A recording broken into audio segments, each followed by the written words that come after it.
a very warm welcome to ET Studios presents Future Brands of India in association with ET Retail. I'm your host Himanshi Tiwari. Today our guest is none other than Deepanshu Manchanda, founder of Zap Fresh. It's a pleasure to have you here, Deepanshu. Hi Himanshi, thank you so much for getting me in here. Yeah, so without any further ado, let's get into the discussion. Now, Zap Fresh is an online meat delivery platform. So, what sparked the idea of Zap Fresh if we start back from the beginning? I mean, if you ask me, it started in my childhood. As a child, in our family, meat was not allowed to be cooked at home. It was always eaten out or ordered in. And so I never really knew, what, meat buying experience is and how to go about it. And I remember a story where, one of my cousin came and, he wanted to cook meat at home and told me to buy from the market, and I was completely lost on how to go about it.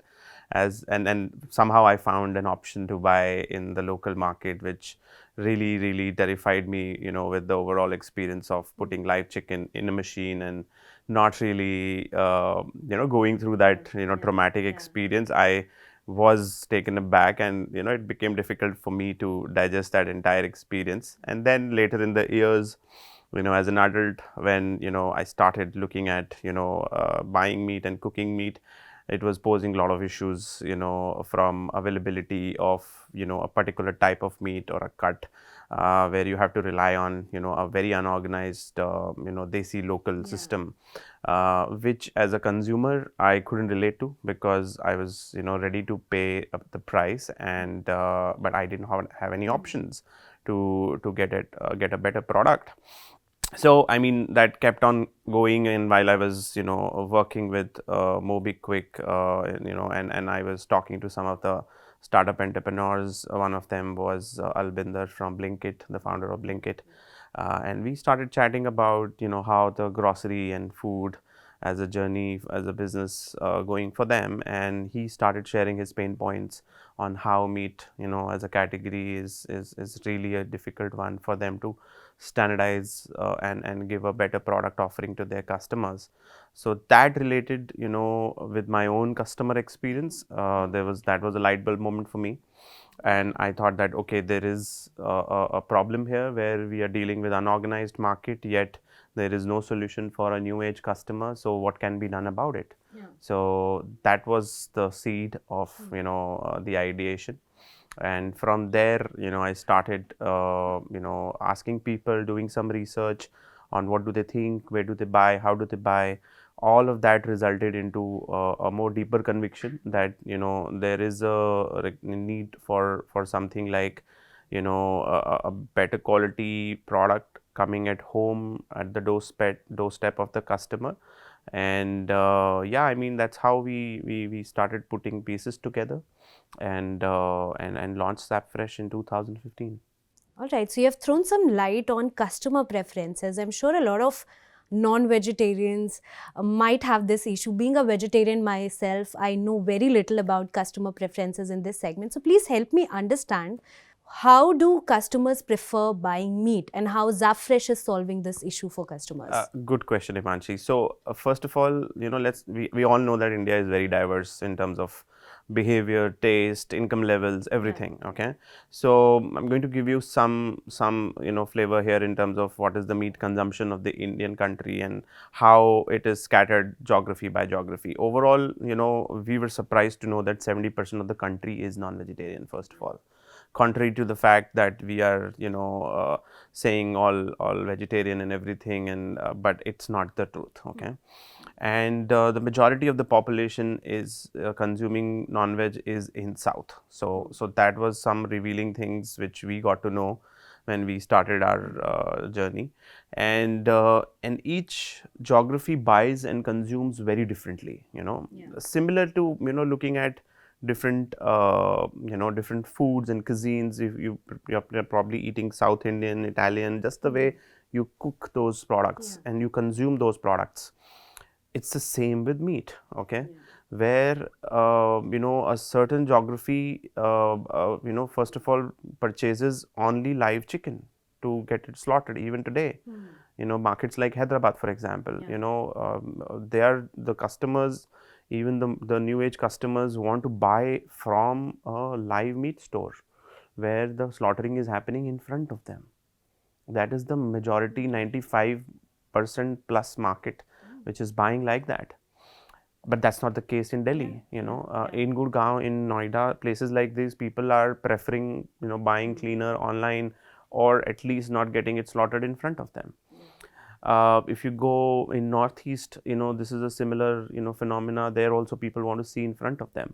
So chicken, mutton, fish and seafood, they are very complex, categories, and buying behavior of each category is very different. A connoisseur, for example, who wants to eat, and cook, lamb shanks, or want to create, some recipe at home which is of a specific type of a cut, okay, itself.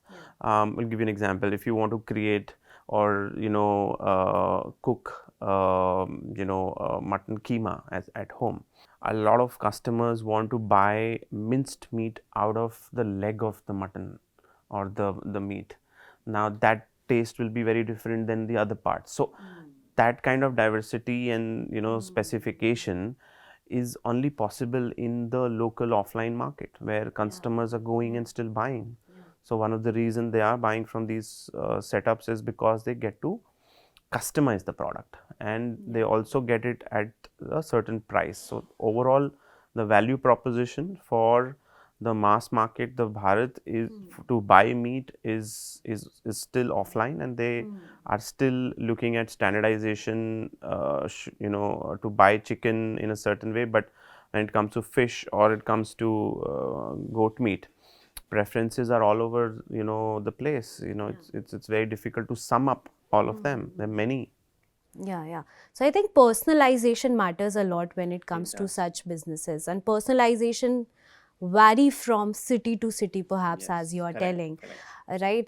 I want to dive deep into this online meat industry, this D2C segment. But first, please help us understand your transition, the story behind the transition from Licious to Zap Fresh.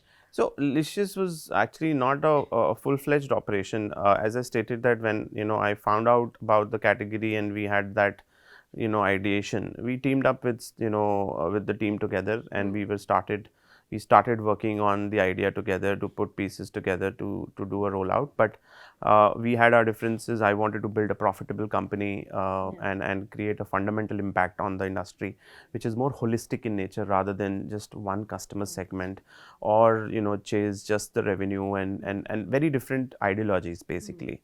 So one of that reason, and then other issues were also there which didn't wanted us to pursue that arrangement and alliance. Hence we pulled out and we started Zap Fresh in 2015. I've heard Zap Fresh is going public also.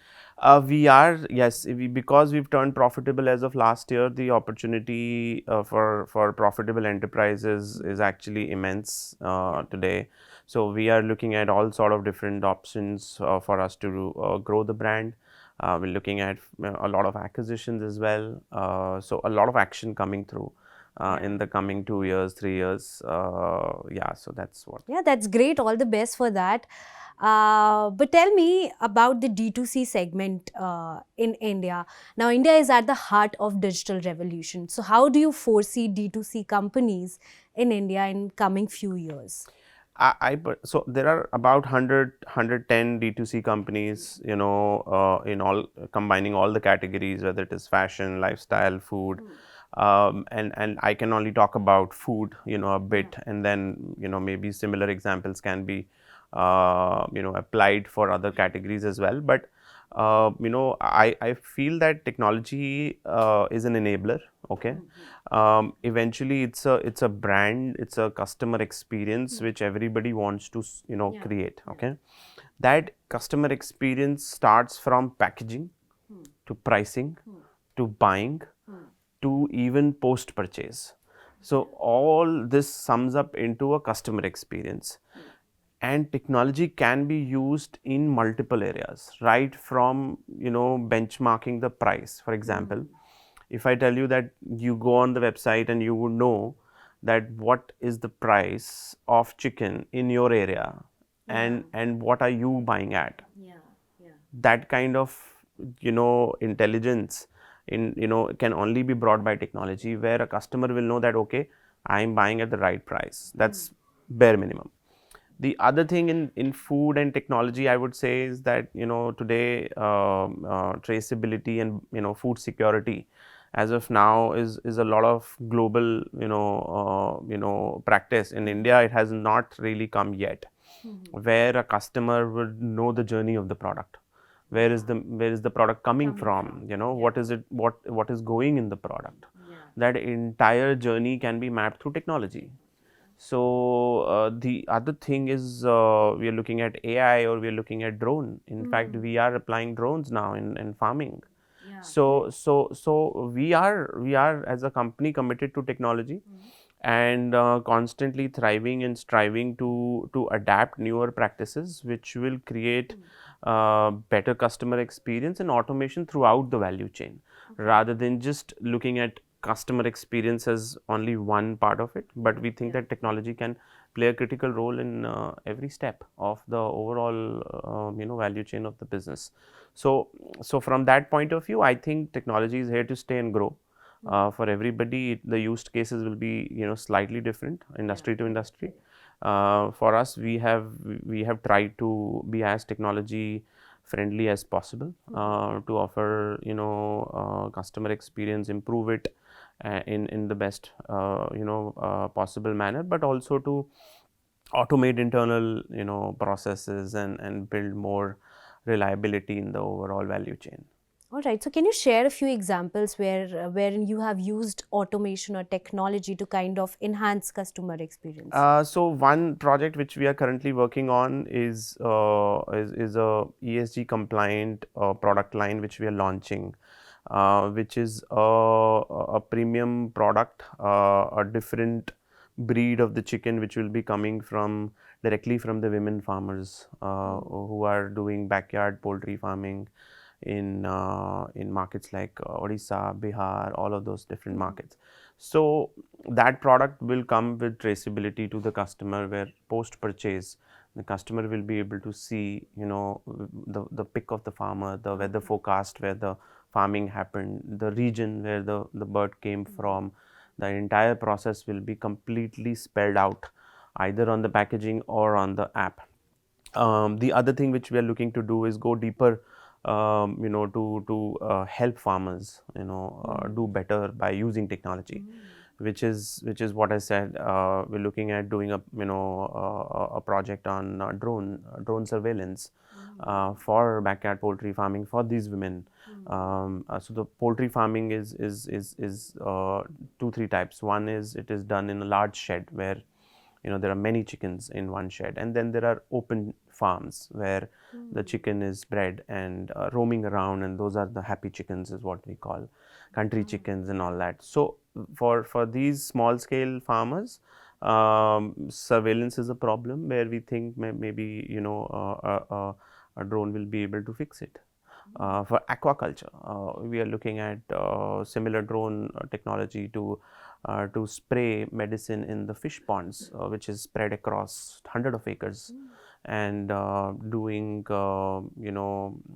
any kind of surveillance even in that, because it's a vast land. So how do you check what's happening at the farm, and how do you distribute either feed or water or vaccination?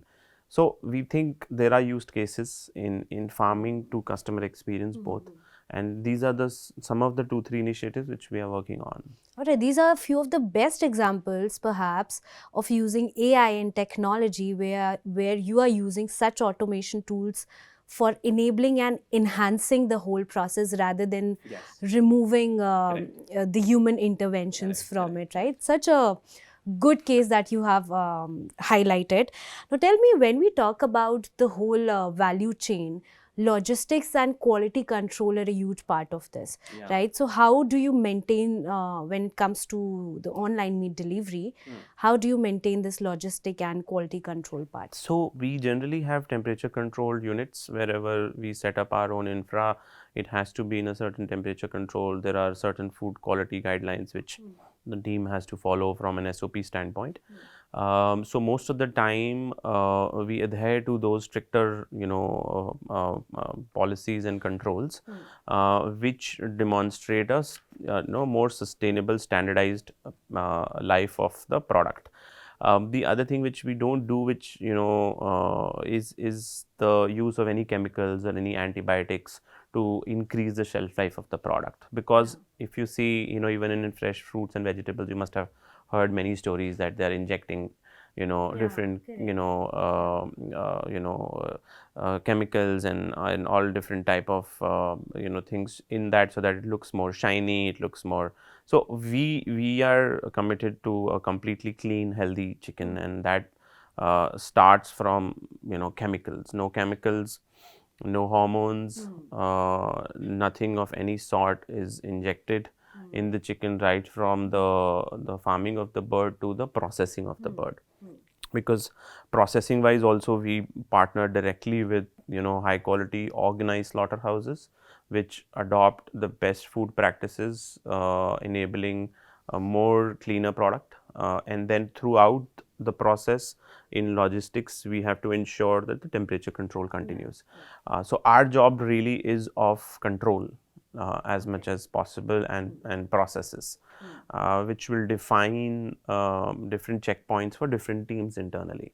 So for slaughtering there is a certain SOP, for farming there is a certain SOP. So our role as a team is to ensure that these controls and processes are followed at every level, including logistics, and cold chain is very critical to our business. Okay, so how do you use technology to kind of marry all these processes together? Yeah, so I think from warehousing perspective and cold chain perspective, there are very limited solutions as of now today which are there. In fact, as a country, we don't have enough cold chain in the country.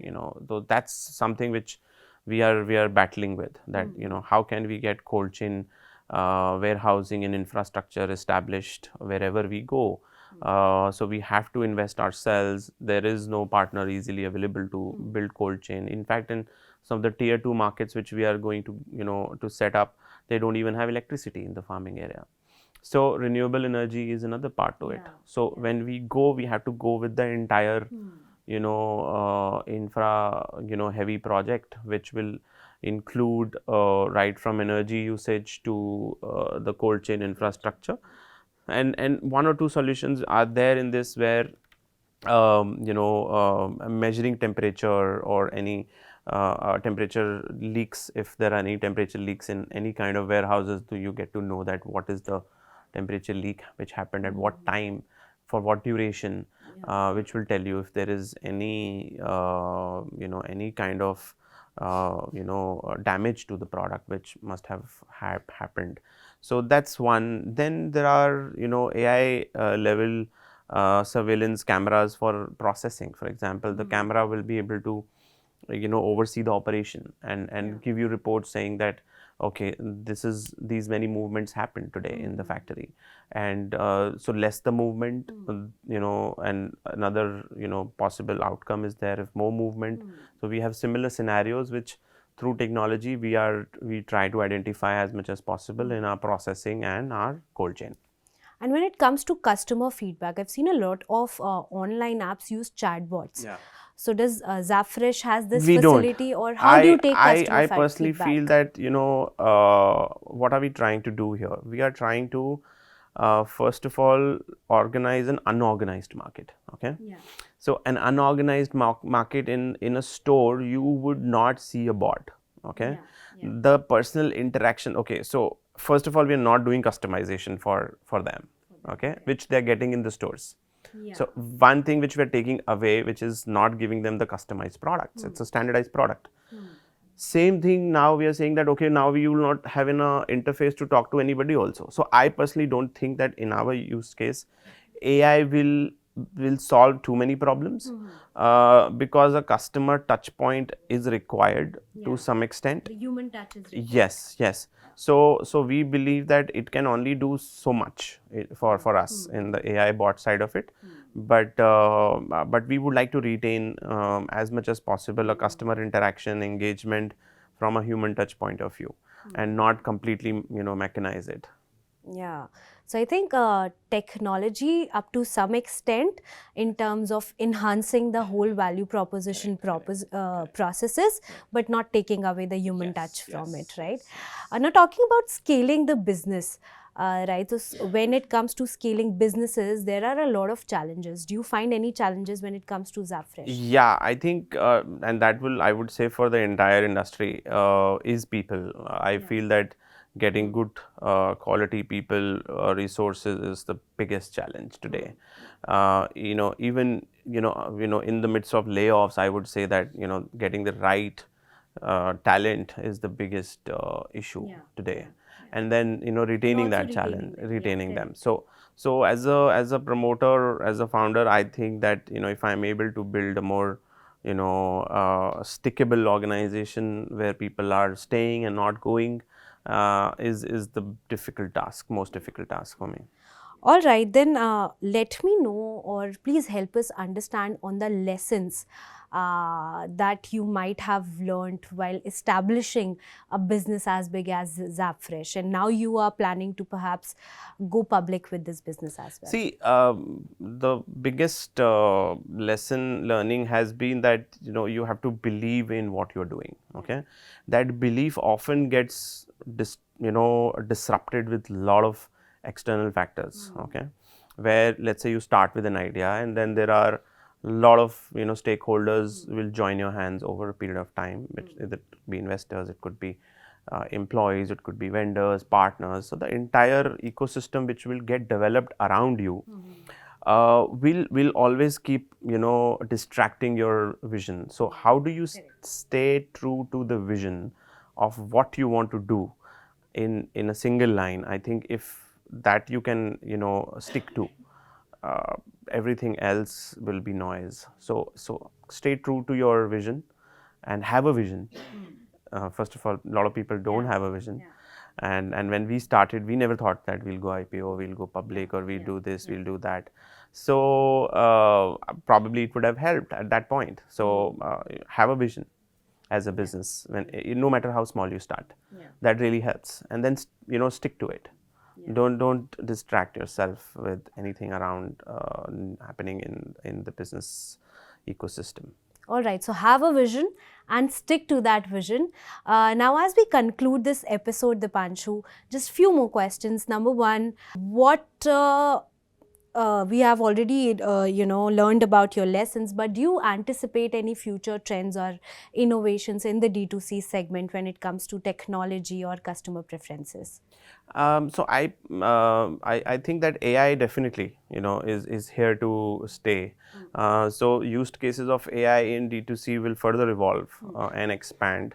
And for example, in categories like fashion, customer wants to try the product. So I think technology still has to make it more realistic for the customers to experience what they're buying, or that experiential buying as a format.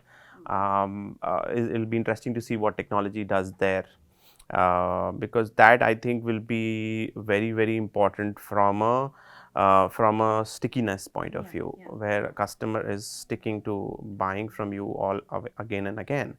And making, I think, today from a e-commerce standpoint, we've come a long way. Okay, where everybody is buying from either Blinkit or Zomato or Amazon.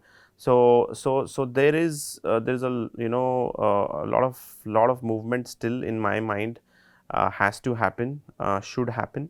When it comes to innovation in customer experience, we can expect fintech revolution also combining forces with e-commerce a little bit more, just the way we have seen seen buy now, pay later kind of products, which simplifies the buying experience for the customer.